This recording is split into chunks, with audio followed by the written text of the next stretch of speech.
Kitab Markus.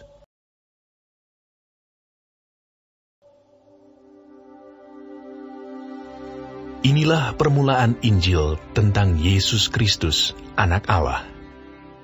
Seperti ada tertulis dalam kitab Nabi Yesaya, "Lihatlah, aku menyuruh utusanku mendahului engkau. Ia akan mempersiapkan jalan bagimu." Ada suara orang yang berseru-seru di padang gurun, "Persiapkanlah jalan untuk Tuhan, luruskanlah jalan baginya." Demikianlah Yohanes Pembaptis tampil di padang gurun dan menyerukan, "Bertobatlah dan berilah dirimu dibaptis, dan Allah akan mengampuni dosamu." Lalu datanglah kepadanya orang-orang dari seluruh daerah Yudea dan semua penduduk Yerusalem. Dan sambil mengaku dosanya, mereka dibaptis di sungai Yordan. Yohanes memakai jubah bulu unta dan ikat pinggang kulit, dan makanannya belalang dan madu hutan. Inilah yang diberitakannya, "Sesudah aku, akan datang Ia yang lebih berkuasa daripadaku. Membungkuk dan membuka tali kasutnya pun aku tidak layak. Aku membaptis kamu dengan air, tetapi Ia akan membaptis kamu dengan Roh Kudus." Pada waktu itu, datanglah Yesus dari Nazaret di tanah Galilea, dan Ia dibaptis di sungai Yordan oleh Yohanes. Pada saat Ia keluar dari air, Ia melihat langit terkoyak, dan roh seperti burung merpati turun ke atasnya. Lalu terdengarlah suara dari sorga, "Engkaulah anakku yang kukasihi, kepadamulah aku berkenan." Segera sesudah itu, roh memimpin Dia ke padang gurun. Di padang gurun itu, Ia tinggal 40 hari lamanya, dicobai oleh iblis. Ia berada di sana di antara binatang-binatang liar, dan malaikat-malaikat melayani Dia. Sesudah Yohanes ditangkap, datanglah Yesus ke Galilea memberitakan Injil Allah. Katanya, "Waktunya telah genap. Kerajaan Allah sudah dekat. Bertobatlah dan percayalah kepada Injil." Ketika Yesus sedang berjalan menyusur danau Galilea, Ia melihat Simon dan Andreas, saudara Simon. Mereka sedang menebarkan jala di danau, sebab mereka penjala ikan. Yesus berkata kepada mereka, "Mari, ikutlah aku, dan kamu akan kujadikan penjala manusia." Lalu mereka pun segera meninggalkan jalannya dan mengikuti Dia. Dan setelah Yesus meneruskan perjalanannya sedikit lagi, dilihatnya Yakobus, anak Zebedeus, dan Yohanes saudaranya sedang membereskan jala di dalam perahu. Yesus segera memanggil mereka, dan mereka meninggalkan ayahnya Zebedeus di dalam perahu bersama orang-orang upahannya, lalu mengikuti Dia. Mereka tiba di Kapernaum. Setelah hari Sabat mulai, Yesus segera masuk ke dalam rumah ibadat dan mengajar. Mereka takjub mendengar pengajarannya, sebab Ia mengajar mereka sebagai orang yang berkuasa, tidak seperti ahli-ahli Taurat. Pada waktu itu, di dalam rumah ibadat itu, ada seorang yang kerasukan roh jahat. Orang itu berteriak, "Apa urusanmu dengan kami, Yesus, orang Nazaret? Engkau datang hendak membinasakan kami.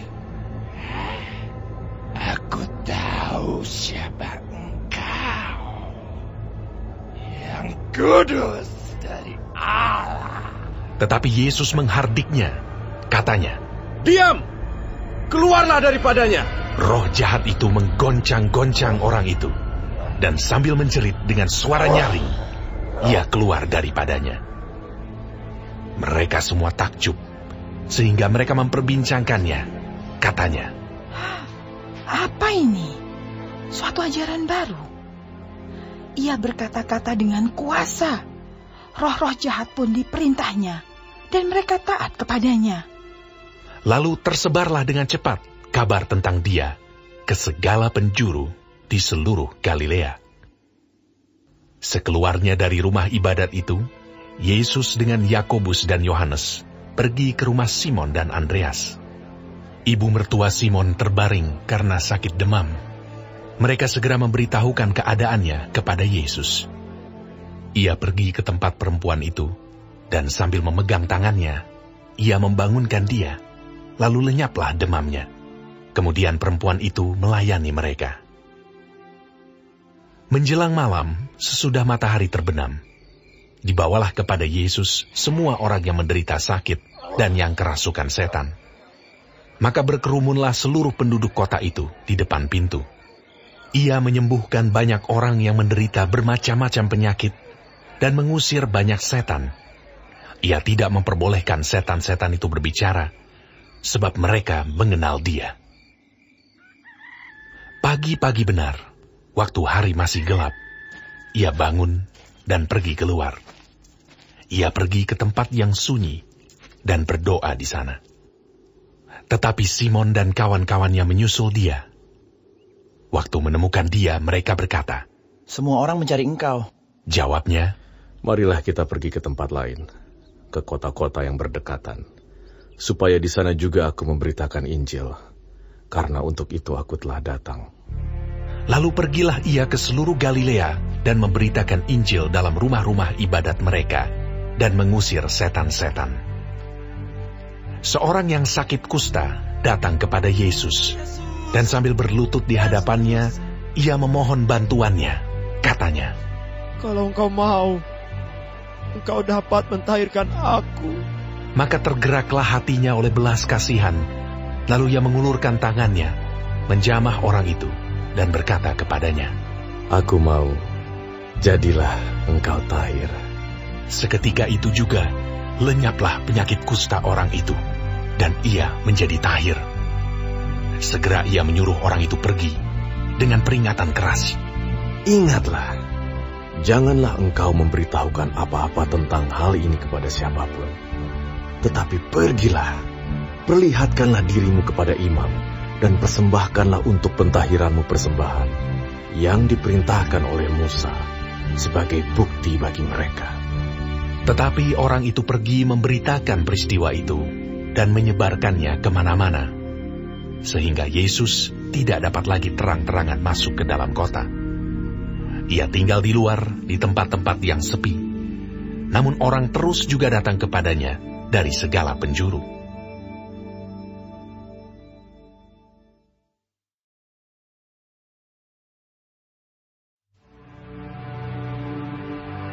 Kemudian sesudah lewat beberapa hari, waktu Yesus datang lagi ke Kapernaum, tersiarlah kabar bahwa ia ada di rumah. Maka datanglah orang-orang berkerumun, sehingga tidak ada lagi tempat, bahkan di muka pintu pun tidak. Sementara ia memberitakan firman kepada mereka, ada orang-orang datang membawa kepadanya seorang lumpuh, digotong oleh 4 orang. Tetapi mereka tidak dapat membawanya kepadanya karena orang banyak itu. Lalu mereka membuka atap yang di atasnya. Sesudah terbuka, mereka menurunkan tilam tempat orang lumpuh itu terbaring. Ketika Yesus melihat iman mereka, berkatalah ia kepada orang lumpuh itu, Hai anakku, dosamu sudah diampuni. Tetapi di situ ada juga duduk beberapa ahli Taurat. Mereka berpikir dalam hatinya, Mengapa orang ini berkata begitu? Ia menghujat Allah. Siapa yang dapat mengampuni dosa selain daripada Allah sendiri? Tetapi Yesus segera mengetahui dalam hatinya bahwa mereka berpikir demikian. Lalu ia berkata kepada mereka, Mengapa kamu berpikir begitu dalam hatimu? Manakah lebih mudah mengatakan kepada orang lumpuh ini, dosamu sudah diampuni, atau mengatakan, bangunlah, angkatlah tilammu dan berjalan? Tetapi supaya kamu tahu bahwa di dunia ini, Anak manusia berkuasa mengampuni dosa.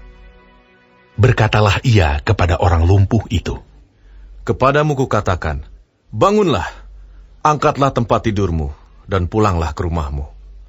Dan orang itu pun bangun, segera mengangkat tempat tidurnya, dan pergi keluar di hadapan orang-orang itu, sehingga mereka semua takjub, lalu memuliakan Allah. Katanya, Yang begini belum pernah kita lihat. Sesudah itu, Yesus pergi lagi ke pantai danau, dan seluruh orang banyak datang kepadanya.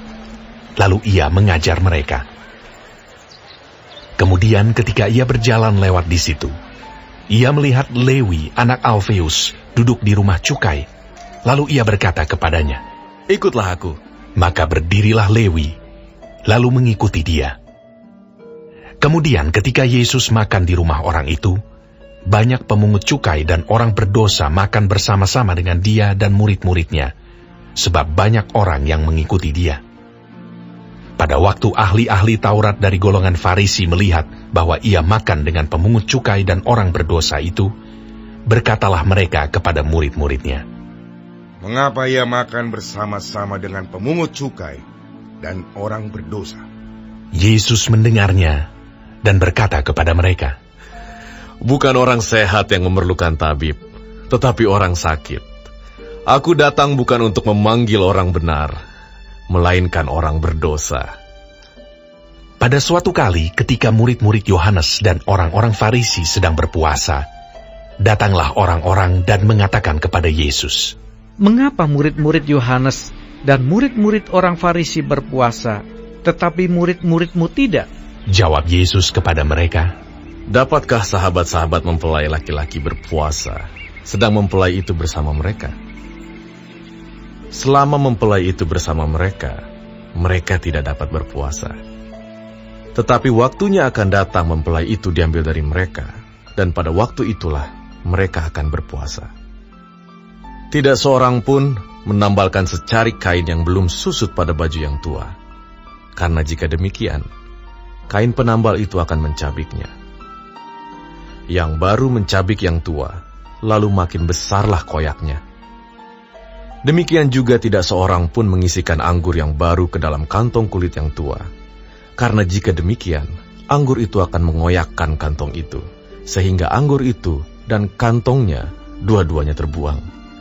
Tetapi anggur yang baru hendaknya disimpan dalam kantong yang baru pula."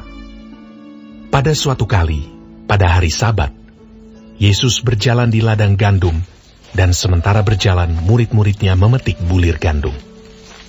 Maka kata orang-orang Farisi kepadanya, "Lihat, mengapa mereka berbuat sesuatu yang tidak diperbolehkan pada hari Sabat?" Jawabnya kepada mereka, "Belum pernahkah kamu baca apa yang dilakukan Daud ketika ia dan mereka yang mengikutinya kekurangan dan kelaparan? Bagaimana ia masuk ke dalam rumah Allah waktu Abiatar menjabat sebagai imam besar, lalu makan roti sajian itu yang tidak boleh dimakan kecuali oleh imam-imam, dan memberinya juga kepada pengikut-pengikutnya." Lalu kata Yesus kepada mereka, "Hari Sabat diadakan untuk manusia, dan bukan manusia untuk hari Sabat. Jadi anak manusia adalah juga Tuhan atas hari Sabat."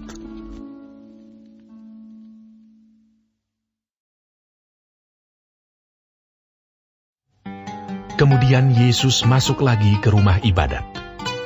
Di situ ada seorang yang mati sebelah tangannya. Mereka mengamat-amati Yesus kalau-kalau ia menyembuhkan orang itu pada hari Sabat, supaya mereka dapat mempersalahkan dia.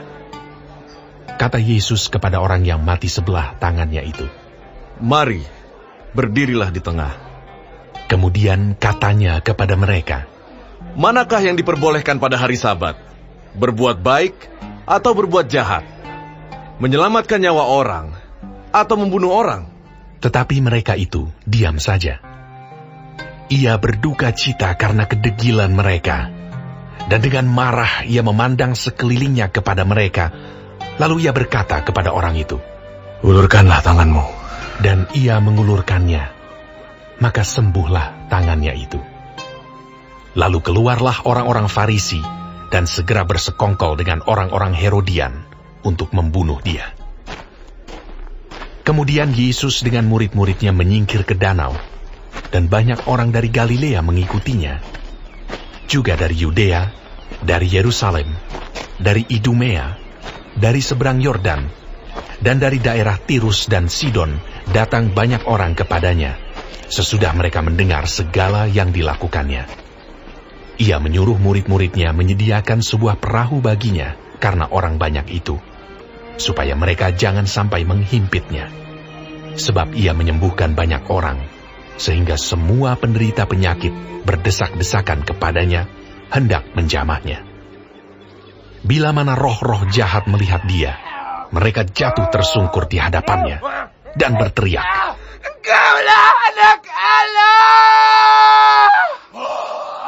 Tetapi ia dengan keras melarang mereka memberitahukan siapa dia. Kemudian naiklah Yesus ke atas bukit.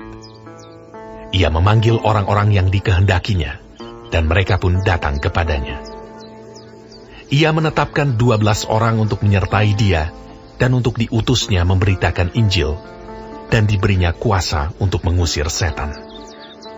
Ke-12 orang yang ditetapkannya itu ialah Simon yang diberinya nama Petrus, Yakobus anak Zebedeus, dan Yohanes saudara Yakobus, yang keduanya diberinya nama Boanerges, yang berarti anak-anak guru. Selanjutnya Andreas, Filipus, Bartolomeus, Matius, Thomas, Yakobus anak Alfeus, Tadeus, Simon orang Zelot, dan Yudas Iskariot yang mengkhianati dia. Kemudian Yesus masuk ke sebuah rumah. Maka datanglah orang banyak berkerumun pula, sehingga makan pun mereka tidak dapat. Waktu kaum keluarganya mendengar hal itu, mereka datang hendak mengambil dia, sebab kata mereka, ia tidak waras lagi. Dan ahli-ahli Taurat yang datang dari Yerusalem berkata, "Ia kerasukan Beelzebul, dan dengan penghulu setan, ia mengusir setan." Yesus memanggil mereka, lalu berkata kepada mereka dalam perumpamaan, "Bagaimana iblis dapat mengusir iblis? Kalau suatu kerajaan terpecah-pecah, kerajaan itu tidak dapat bertahan. Dan jika suatu rumah tangga terpecah-pecah, rumah tangga itu tidak dapat bertahan. Demikianlah juga kalau iblis berontak melawan dirinya sendiri, dan kalau ia terbagi-bagi, ia tidak dapat bertahan, melainkan sudahlah tiba kesudahannya. Tetapi tidak seorang pun dapat memasuki rumah seorang yang kuat untuk merampas harta bendanya, apabila tidak diikatnya dahulu orang kuat itu. Sesudah itu, barulah dapat ia merampok rumah itu. Aku berkata kepadamu, sesungguhnya semua dosa dan hujat anak-anak manusia akan diampuni. Ya, semua hujat yang mereka ucapkan. Tetapi apabila seorang menghujat Roh Kudus, ia tidak mendapat ampun selama-lamanya, melainkan bersalah karena berbuat dosa kekal. Ia berkata demikian karena mereka katakan bahwa ia kerasukan roh jahat. Lalu datanglah ibu dan saudara-saudara Yesus.